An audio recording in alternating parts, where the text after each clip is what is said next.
Hello everyone, spark institute के इस YouTube channel में आपका वेलकम है। जैसे कि आप लोग जानते हैं कि फ़ीमेल सुपरवाइज़र की पोस्ट आ गई हैं और हमने इसका पूरा कोर्स यूट्यूब पे लॉन्च कर दिया है। आपने देखा होगा कि 2-3 वीडियोस पहले की आ चुकी हैं जो कि अमन सर ले रहे हैं। तो अगर जिन्होंने नहीं देखा है वो एक बार दोबारा जाके देख लीजिए। और साथ में इसके 10 चैप्टर्स आ रहे हैं, तो हमने बाकी तो स्टार्ट कर लिया। यूनिट 1 तो पहले का स्टार्ट हो चुका है। हम यूनिट 2 स्टार्ट कर रहे हैं जिसका पहला चैप्टर है gender inequalities and it's issues. जैसे कि आप लोग जानते हैं कि फीमेल सुपरवाइज़र पोस्ट का नाम है सुपरवाइज़र। तो इसमें मोस्टली सोशल डेवलपमेंट का काम होता है, सोशल डेवलपमेंट का। तो साथ में आपको ये ध्यान रखना पड़ेगा कि जो जो आप चैप्टर पढ़ रहे हैं उसको थोड़ा सा डेप्थ में जाकर पढ़ें। जैसे कि ये हमारा चैप्टर है जेंडर इनइक्वालिटी। आपको तो पता है कि जो भी जेंडर इनइक्वालिटी है ये एक आजकल का क्या पहले का बहुत ही प्रेवलेंट टॉपिक है। तो साथ साथ में हमें ये इस चीज़ का ध्यान रखना पड़ेगा कि जो भी आप लोग पढ़ें, चाहे जेंडर इनइक्वालिटी है, अंदर नेक्स्ट जो मैं आपके साथ चैप्टर लेकर आऊँगा वो है सोशल थेरीज, ये मतलब theory of and stages of human development. तो जो भी आगे जितने भी आपको चैप्टर्स आएंगे हम आपको यहाँ प्रोवाइड कर रहे हैं, बस आपका मेन फोकस होगा पढ़ाई का। तो आइए स्टार्ट करते हैं जेंडर इनइक्वालिटी। तो जैसे कि आपको अगर पता है और अगर नहीं भी पता तो आपको तो पता है कि जो भी इश्यूज चल रहे हैं आजकल के प्रेवलेंट टाइम्स पे, जैसे आप कभी किसी ने अखबार पढ़ी होगी, कभी किसी ने कुछ करंट अफेयर्स पढ़े होंगे, या आपने कुछ भी अपने फैमिली में ही देख लो, तो आपको पता ही होगा कि जेंडर में बहुत ज़्यादा डिस्क्रिमिनेशन होती है। जैसे फॉर एग्जांपल किस किस को पता है कि कितने टाइप के जेंडर्स होते हैं? मोस्टली जितने भी लोग हैं उनको सिर्फ 2 टाइप्स के जेंडर पता है, या तो एक जेंडर होगा मेल या तो एक होगा फीमेल। मगर एक थर्ड टाइप का जेंडर भी होता है जिसको हम थर्ड जेंडर कहते हैं। थर्ड जेंडर, इस थर्ड जेंडर में क्या आता है? LGBTQ+।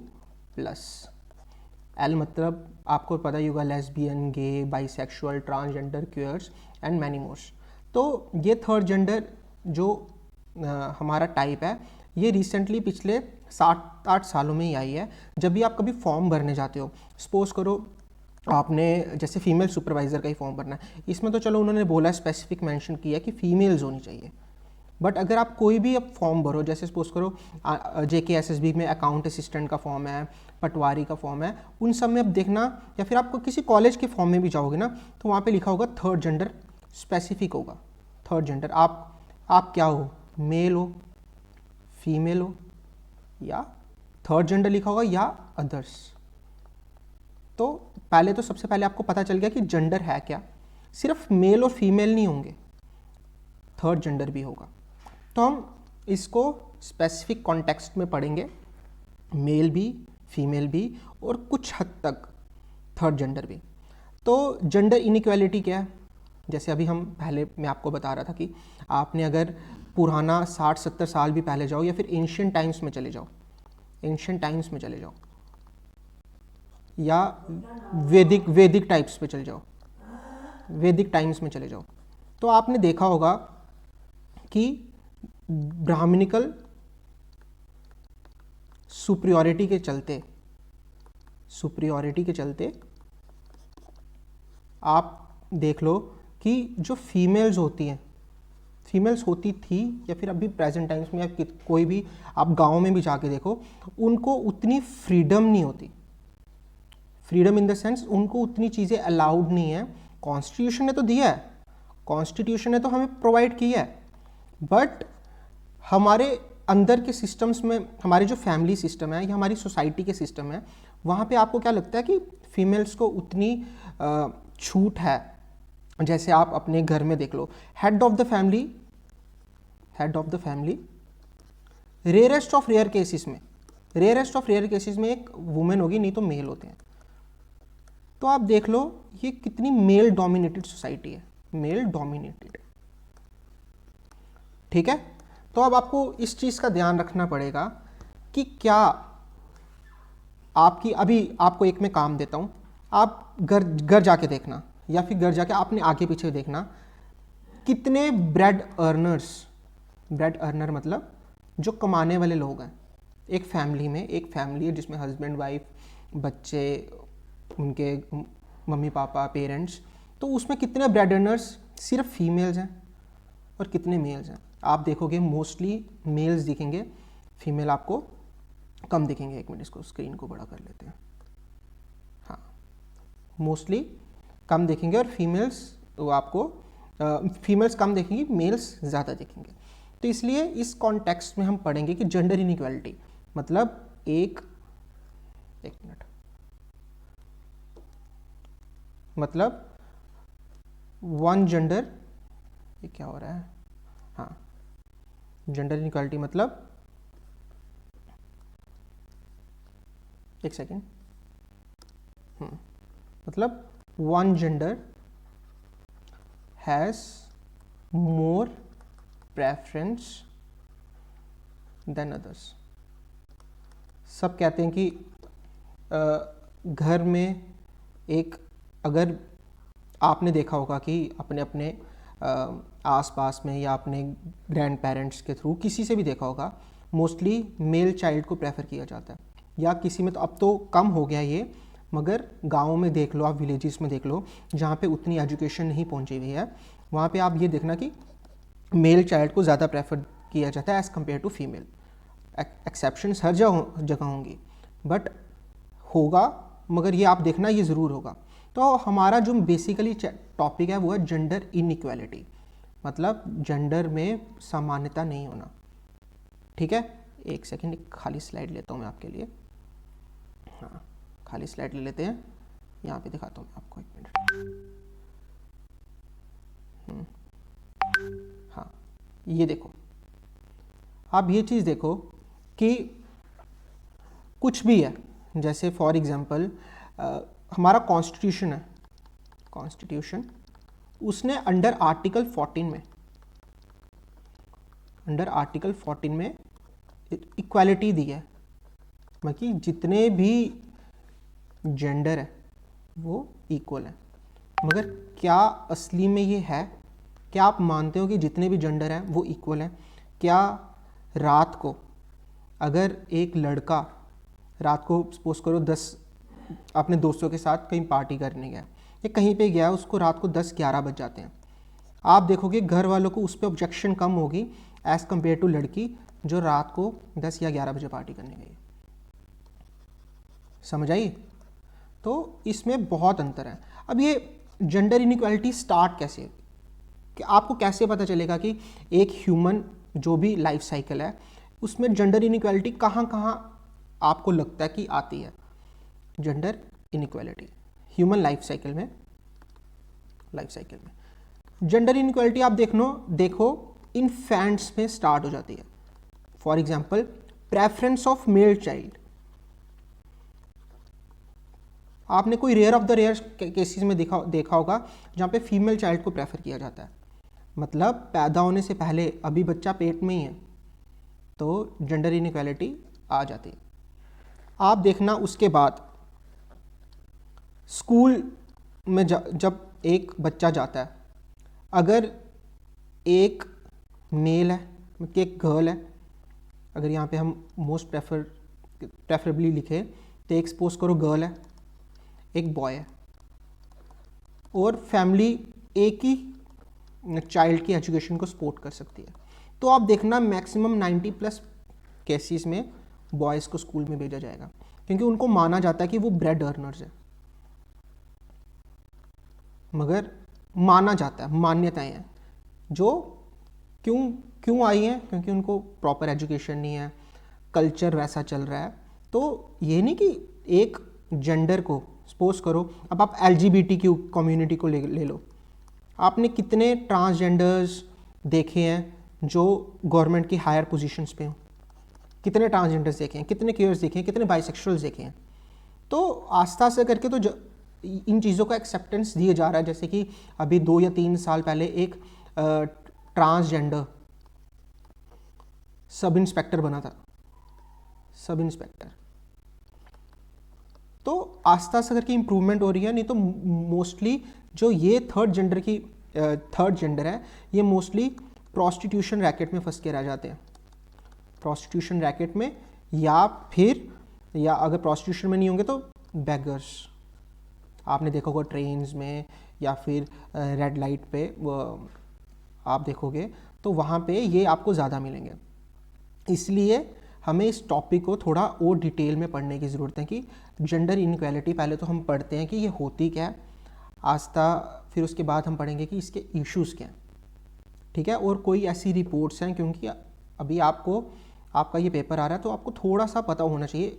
ऊपर से सबको पता होगा। आज मैं बोलूँगा किसी को जाके कि जेंडर इनइक्वालिटी क्या है, वो बोलेंगे मेल है, फीमेल है। कोई थर्ड जेंडर को कभी नहीं बोलेगा कुछ कि थर्ड जेंडर भी है कुछ, बस बोलेंगे कि मेल में ये हो रहा है, फीमेल्स में ये हो रहा है, मगर कुछ डेटा, कुछ फैक्ट्स, किसी को प्रॉपर इश्यूज़ नहीं पता, प्रॉपर चैलेंजेस नहीं पता। तो हम इन इश्यूज़ और चैलेंजेस को आउट डिटेल में पढ़ते हैं, ठीक है। आओ स्टार्ट करते हैं। जेंडर इनइक्वालिटी, और डेफिनेशन देख लें। Discrimination between genders on the basis of sex. Gender मतलब जिसमें क्या कहते हैं, कॉजिंग वन सेक्स और gender to be routinely privileged और प्रायोरिटाइज्ड ओवर अनदर। मतलब कि प्रेफरेंस दी जा रही है, यहाँ पे मैं साइड पे लिख रहा हूँ, प्रेफरेंस दी जा रही है वन जेंडर ओवर अदर। मैंने आपको पहले बताया ना, ये सब कुछ हो रहा है। तो ये होगी हमारी जेंडर इनइक्वालिटी की डेफिनेशन। समझ आई? हाँ, अब हम पहले तो पता करते हैं कि जेंडर इनइक्वालिटीज़ हैं, इसके क्या इश्यूज़ हैं, कि क्यों जेंडर इक्वालिटी हो रही है, क्यों हो रही है, और उसके बाद में क्या इश्यूज़ आ रहे हैं। पहले तो आपको देखोगे कि इकोनॉमिक डिसपैरिटीज़ बहुत है। जैसे सपोज करो एक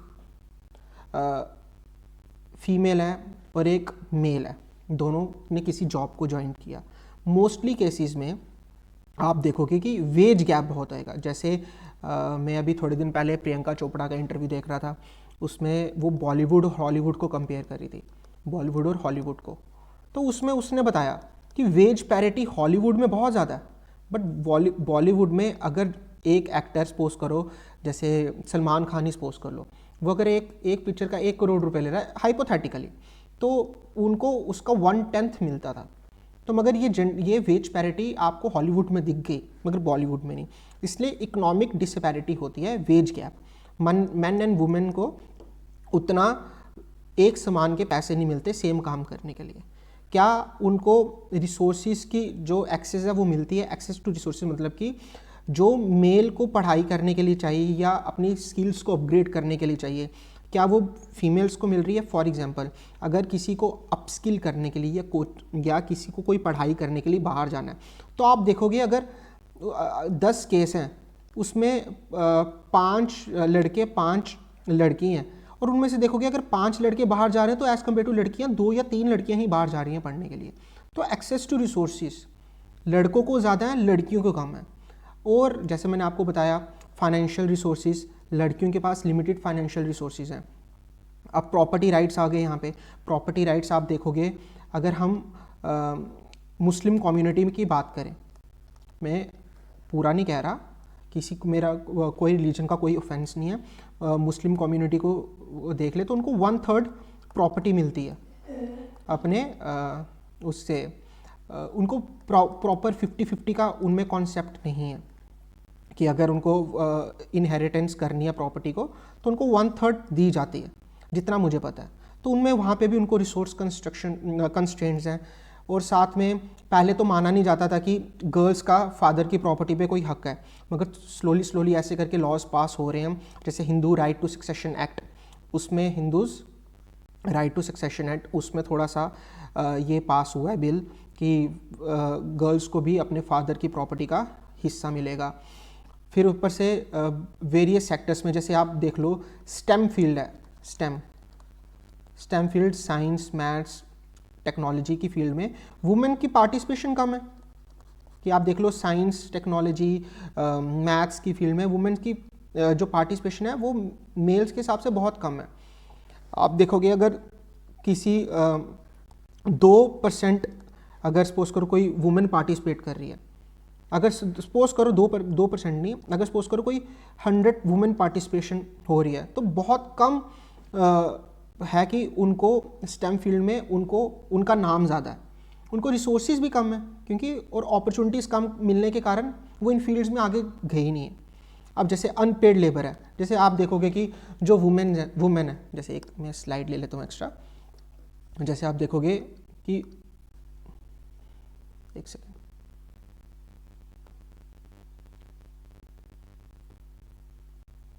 हाँ,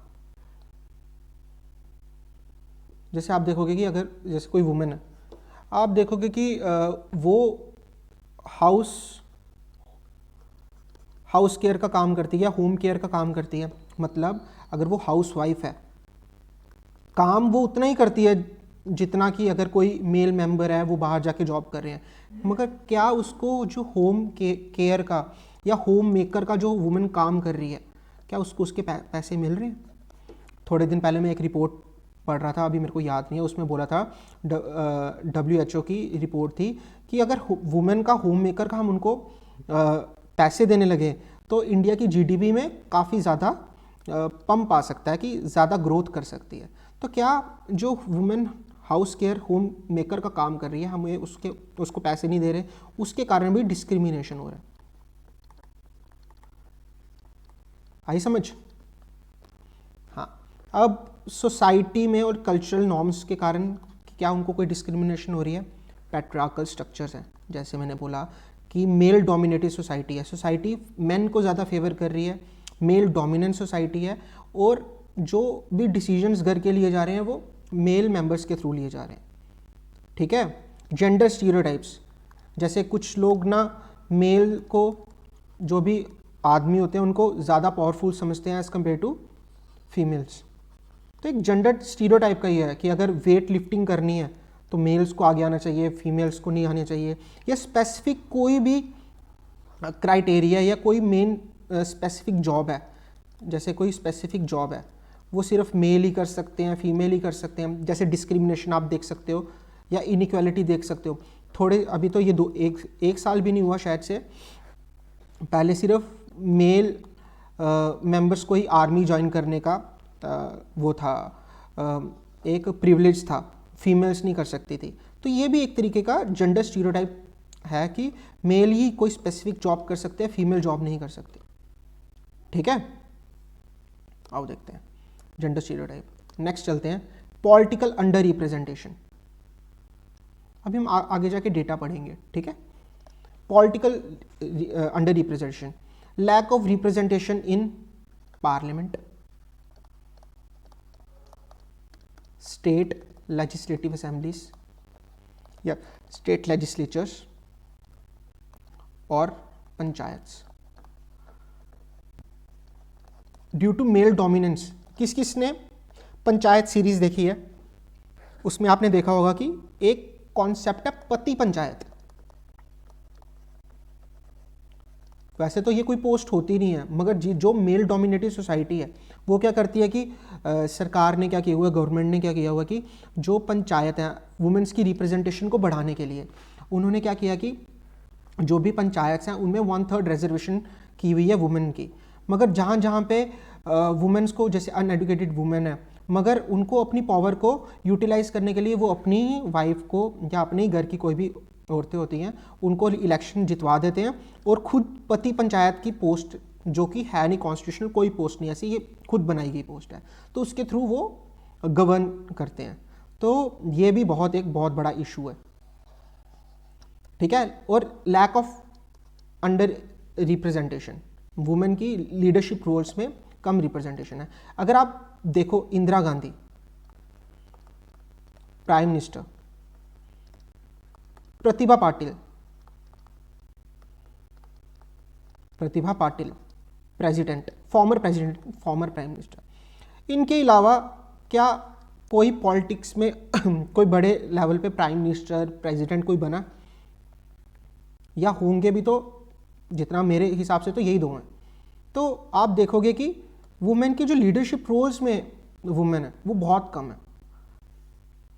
क्या डिसीजन मेकिंग बॉडीज़ में वुमेन है? क्या नीति आयोग में कोई वुमेन है इस टाइम पे? ये आपको चेक करना है, ये आपके लिए होमवर्क है। देखना है नीति आयोग में कौन कौन से मेंबर्स हैं, क्या उनमें कोई वुमेन रिप्रेजेंटेशन है। और कोई बॉडीज़ हैं, जैसे इस वक्त जो CJI chief justice of India का जो पैनल है, उनमें देखना कि कोई वुमेन रिप्रेजेंटेटिव है। जैसे अभी राम मंदिर का वर्डिक्ट आया, आपको पता करना है कि क्या उस पैनल में कोई वुमेन की रिप्रेजेंटेटिव थी। वुमेन रिप्रेजेंटेटिव मतलब वुमेन, क्या कोई जस्टिस थे वुमेन, तो वो आपको देखना है। पॉलिटिकल अंडर रिप्रेजेंटेशन में एक पॉइंट है बैरियर टू पार्टिसिपेशन, जैसे स्ट्रक्चरल बैरियर, जैसे सेक्सिज्म हो गया, limited access to resources, cultural biasness, जो मैंने आपको पहले डिस्कस कर लिया। हेल्थ केयर डिस्पैरिटीज, क्या वुमेन को इक्वल हेल्थ का एक्सेस है जो एज कम्पेयर टू मेन है। Unequal health care services, for example आज भी गांव में वुमेन जो हैं वो मेंस्ट्रुअल पैड्स का उनको पता ही नहीं है कि होते भी हैं। वो आज भी प्रिमिटिव रिसोर्सेज यूज़ कर रहे हैं जो उनकी सेहत के लिए बिल्कुल अच्छा नहीं है। रिप्रोडक्टिव हेल्थ वुमेन की, वो एक डिस्क्रिमिनेशन, इनइक्वालिटी का काम करता है। Maternal care, treatment of gender specific health issues, ये जितनी भी चीज़ है ये डिस्पैरिटी, डिस्क्रिमिनेशन, इनइक्वालिटी ये बढ़ा रही है। कैसे बढ़ा रही है? आओ एक एग्जांपल देखते हैं। एक एग्जांपल देखते हैं, जैसे सपोज करो, ये मैं मिटा देता हूँ। जैसे सपोज करो एक वुमेन है। अब हमने आर्मी वाली एग्जांपल ली थी, आर्मी वाली एग्जांपल ली थी, ठीक है। आर्मी में क्या था कि अगर वुमेन सपोज करो वो प्रेग्नेंट है, तो क्या, अब चलो आर्मी को छोड़ो, हम एक कॉर्पोरेट वर्ल्ड में देते हैं। जैसे मैं पिछले दिनों एक आर्टिकल पढ़ रहा था, उसमें प्रेगनेंसी के होने के कारण वुमेन को जॉब से निकाल दिया क्योंकि वो उस टाइम पे लेस प्रोडक्टिव हो गए थे, क्योंकि उनको अपने हेल्थ इश्यूज़ थे। क्या ये डिस्क्रिमिनेशन नहीं है? क्या ये इनइक्वालिटी के जोन में नहीं आता ना? तो इसका भी एक बहुत बड़ा इशू है, ठीक है। स्टिग्मा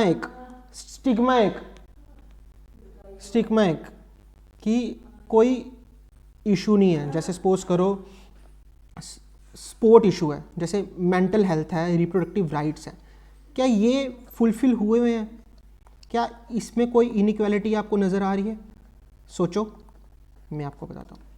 जैसे अगर मेंटल हेल्थ है, अब घर में वुमेन काम कर रही है, उसको होम मेकर का भी काम करना है। अगर सपोज करो वो जॉब का काम करती है, तो उसको, अगर वो जॉब का काम करती है तो उसको जॉब भी करनी है, घर का भी काम करना है, बच्चों को देखना है, पेरेंट्स को देखना है, तो मल्टीपल जॉब्स एक टाइम पे कर रही है वो, तो उसका भी एक इशू है।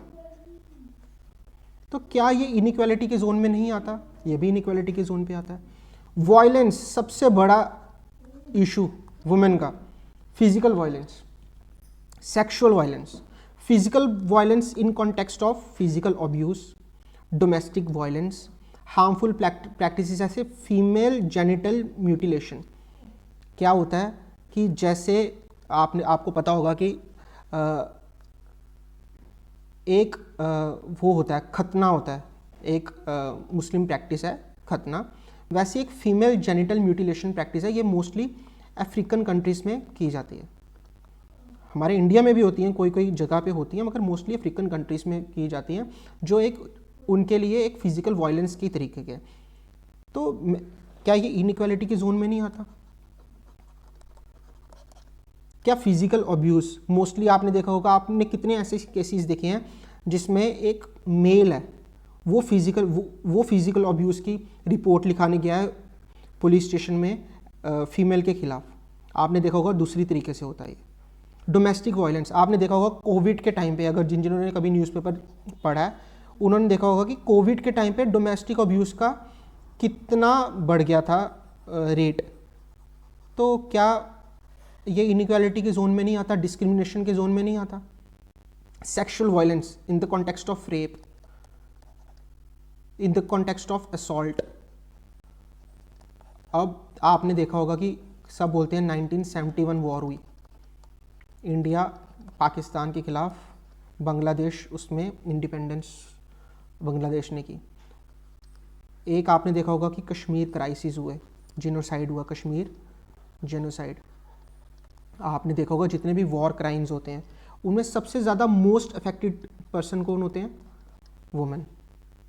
एक बुक है, where is the woman, where is woman, उसमें डिटेल में बताया हो कि जब भी वॉर क्राइम्स होते हैं, अब मेरे को अभी इनका ऑथर का नाम नहीं याद आ रहा, उसमें उन्होंने सीधे बताया कि जो भी वॉर क्राइम्स होते हैं या कभी भी आर्मी की पार्टीज़ होती हैं, उनमें जितने भी उनको सर्विसेज प्रोवाइड की जाती हैं वो वुमेन के थ्रू प्रोवाइड की जाती हैं। तो क्या ये डिस्क्रिमिनेशन इनइक्वालिटी के जोन में नहीं आता? क्या जब भी कोई वॉर होता है वहाँ पे जो वुमेन होती है वो मोस्ट सफरेबल पर्सन नहीं होती? ये डिफरेंट चीज़ें हैं, ठीक है। अब एक इश्यूज़ क्या हो गए, हमने पढ़ लिया कि क्या कारण है। अब इश्यूज़ क्या है? सबसे पहले आ जाता है जेंडर बेस्ड डिस्क्रिमिनेशन, उनको एम्प्लॉयमेंट में डिस्क्रिमिनेशन की जाती है। एजुकेशनल डिस्क्रिमिनेशन, पहले तो उनको पढ़ाया नहीं जाता। आप अभी भी देख लो कि मेल जेंडर है उसमें ज़्यादा पढ़े लिखे उनको अपॉर्चुनिटी ज़्यादा है एज़ कम्पेयर टू फीमेल, ज़्यादा लड़के स्कूल जाते हैं एज़ कम्पेयर टू लड़कियाँ। एजुकेशनल डिस्क्रिमिनेशन को एजुकेशन में लेस एक्सेस है, क्यों? क्योंकि जब आपने देखा होगा एडोलेसेंस की एज आती है, एडोलेसेंस की एज आती है तो जो गर्ल चाइल्ड होती है उनकी सबसे ज़्यादा ड्रॉप हो जाती है उस टाइम पे पढ़ने के लिए, क्योंकि उस टाइम पे जैसे उनके बॉडी में चेंजेस आते हैं, उनको मेंस्ट्रुअल साइकिल पीरियड्स वगैरह शुरू होते हैं, मेंस्ट्रुअल साइकिल, तो उसकी तरफ से भी उनको स्कूल छोड़ा जाता है। तो क्या ये इनइक्वालिटी डिस्क्रिमिनेशन के जोन में नहीं आता? Family and social pressure, social pressure क्या है? जैसे आपने देखा होगा कि जेंडर सोशल नॉर्म्स हैं, 21 साल की लड़की हो गई तो उसकी शादी कर दो, 30 के बाद उनको कोई पूछेगा नहीं। तो ये सारा जो भी जोन सोशल नॉर्म्स है, पुराने जितनी भी प्रथाएं चल रही हैं वो इनइक्वालिटी के जोन में आता था। जैसे आपने पहले देखा होगा कि जो सती प्रैक्टिस होती थी, पर्दा सिस्टम है, क्या इन दोनों में से आपने कभी सुना कि ये मेल भी परफॉर्म कर रहे हैं? नहीं ना सुना। सती होगी, पर्दा हो गया या हिजाब हो गया। चलो हिजाब तो एक कल्चरल प्रैक्टिस है, वो तो मैं बोल नहीं सकता कि ये कितना सच है कितना झूठ है, मगर ये जितनी भी चीज़ें हो गई मोस्टली सती और पर्दा तो है ही है। तो ये एक वुमेन के खिलाफ डिस्क्रिमिनेशन है। अब जैसे आपने देखा होगा ट्रिपल तलाक, ये भी वुमेन के खिलाफ था। 3 बार तलाक बोलो डाइवोर्स हो गया, फिर उसके बाद हलाला आ जाता था। तो ये सब कुछ डिस्क्रिमिनेशन सिर्फ वुमेन के खिलाफ ही है। जैसे अब फैमिली एंड सोशल प्रेशर, मैंने आपको बताया जेंडर रोल है, मेल डोमिनेटेड सोसाइटी है, मैरिज एंड फैमिली है। अगर सपोज करो रिप्रोडक्शन, अगर कोई वुमेन है तो अगर वो बोले कि मेरे को नहीं, अभी मैं अभी तैयार नहीं हूँ किसी चाइल्ड के लिए, तो उसको प्रेशराइज़ किया जाता था, उनको जल्दी शादी के लिए मजबूर किया जाता था। कई जगह पे तो चाइल्ड प्रैक्टिस भी हो जाती है कि लड़की छोटी है, अगर लड़की 13 साल की है, लड़का 30 साल का है, कहीं आज भी गाँव में ऐसी प्रथाएं चलती हैं कि उनकी शादी करा देती है। तो ये भी बहुत ज़्यादा एक ईविल प्रैक्टिस चल रही है। लीगल एंड पॉलिसी गैप्स, क्या गवर्नमेंट के सपोज करो कितने लूप होल्स हैं। अब गवर्नमेंट ने राइट टू इक्वालिटी दी है, आर्टिकल 14, आर्टिकल 15 में क्या बोला है? डिस्क्रिमिनेशन, कोई राइट अगेंस्ट डिस्क्रिमिनेशन, कोई सब इक्वल हैं, सब डिस्क्रिमिनेशन के खिलाफ हैं। आर्टिकल 16 में क्या बोला हुआ है कि सबको इक्वल अपॉर्चुनिटी मिलेगी एम्प्लॉयमेंट में, इक्वल अपॉर्चुनिटी इन एम्प्लॉयमेंट। तो क्या ये आप देख रहे हो कि क्या ये सब हो रहा है? मैंने आपको अभी कितना पढ़ाया कि ये सब नहीं हो रहा है। तो क्या पॉलिसी गैप्स हैं, पॉलिसी इम्प्लीमेंटेशन ठीक हो रही है? आपने देखा होगा कि नहीं हो रही। एक कॉन्सेप्ट है इंटरसेक्शनैलिटी, मार्जिनाइजेशन। मतलब क्या इंटरसेक्शनल फैक्टर्स क्या हैं, क्या इनइक्वालिटी को एम्पलीफाई क्या कर रहा है, इंटरसेक्शनैलिटी इनइक्वालिटी को बढ़ा रही है। कैसे बढ़ा रही है? आपने देखा होगा कि जो वुमेन है उनको एक बॉर्डर पे शिफ्ट कर दिया गया, बॉर्डर, सोसाइटल बॉर्डर पे शिफ्ट कर दिया। अगर मेल, जैसे अगर सपोज करो पंचायत है, पंचायत में अगर मेल की डोमिनेंस ज़्यादा है तो वहाँ पे आपने देखा होगा वुमेन का कम रोल हो जाता है, मगर कोई कोई जगह भी है जहाँ पे वुमेन का रोल ज़्यादा भी होता है। तो एक सेक्शनैलिटी वो किस किस पे डिपेंड करती है, रेस पे, इथनिसिटी में, सोशो इकोनॉमिक स्टेटस में, सेक्सुअलिटी में, जेंडर में, सब चीज़ें मिक्स्ड हैं इसमें। ठीक है, नेक्स्ट, गवर्नमेंट ने क्या क्या स्कीम्स रखी हैं वुमेन इस चीज़ को अपलिफ्ट करने के लिए। वन स्टॉप सेंटर बनाए गए हैं कि इन चीज़ों को रिमूव करने के लिए। सपोज करो किसी पे सेक्सुअल वायलेंस होती है, डोमेस्टिक अब्यूज़ होता है, तो एक वन स्टॉप सेंटर बनाया हुआ है, जो भी अफेक्टेड वुमेन होंगी, मेडिकल, लीगल, साइकोलॉजिकल एड वहाँ पे उनको प्रोवाइड की जाएगी। National mission for empowerment of women, इनका क्या एम है? वुमेन को इकोनॉमिकली, सोशली और पॉलिटिकल एम्पावर करना है। सफदर गृह स्कीम, उन वुमेन्स को शेल्टर प्रोवाइड करना, घर प्रोवाइड करना है जिन जिन वुमेन्स को ये डोमेस्टिक अब्यूज़ के कारण या ट्रैफिकिंग के कारण निकाल दिया गया। ये गवर्नमेंट स्कीम्स हैं। ठीक है, नेक्स्ट, सुकन्या समृद्धि योजना, सेविंग स्कीम है, गवर्नमेंट ने लॉन्च की है, जिसमें गर्ल चाइल्ड को पैसे दिए जाएंगे उसके फ्यूचर के लिए। नारी शक्ति पुरस्कार, कि वुमेन की कॉन्ट्रीब्यूशंस कोई भी इंस्टीट्यूशनली या उन्होंने कोई अचीव किया है स्टेम फील्ड में या कुछ भी, उनको उसके लिए प्राइज़ मिलेगा।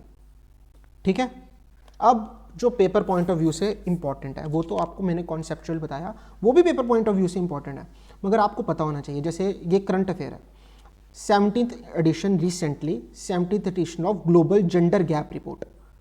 कौन, आपको क्वेश्चन पूछा जा सकता है, ग्लोबल जेंडर गैप रिपोर्ट 2023, ये कौन रिलीज़ करता है? आपको पता होना चाहिए, वर्ल्ड इकोनॉमिक फोरम। इसने ये क्या करता है, जेंडर पैरिटी को इवैल्यूएट करता है, उसका स्टेटस बताता है। 146 कंट्रीज़ इनका क्राइटेरिया है। की डायमेंशंस क्या है? Economic participation and opportunity, women की इकोनॉमिक पार्टिसिपेशन क्या है, उनको अपॉर्चुनिटी क्या प्रोवाइड हो जा रही है, एजुकेशनल अटेनमेंट क्या है, हेल्थ एंड सर्वाइवल क्या है, पॉलिटिकल एम्पावरमेंट क्या है। अगर आप देखोगे 2023 का स्कोर क्या आता है, 68.4%। ये इंपॉर्टेंट है, आपको याद करना। इंडिया की रैंकिंग क्या है? इंडिया 135th रैंक में थी। खुद सोचो, 2022 में इंडिया 135th रैंक में थी। तो आप देख सकते हो कि जेंडर इनइक्वालिटी इंडिया में कितनी ज़्यादा है। और अगर आप 2023 एडिशन का डेटा निकालो तो 127th में, स्लाइटली इंप्रूवमेंट है, चलो इनिशिएट तो हो कम से कम।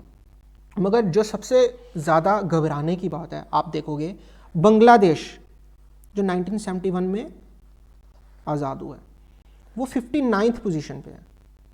चाइना 107th पे, नेपाल 116, श्रीलंका 115, भूटान 103 में। सिर्फ जो हमसे पीछे हैं वो पाकिस्तान है, बाकी सारी नेबरिंग कंट्रीज हमसे आगे हैं, उनमें women equality as compared to India ज़्यादा है।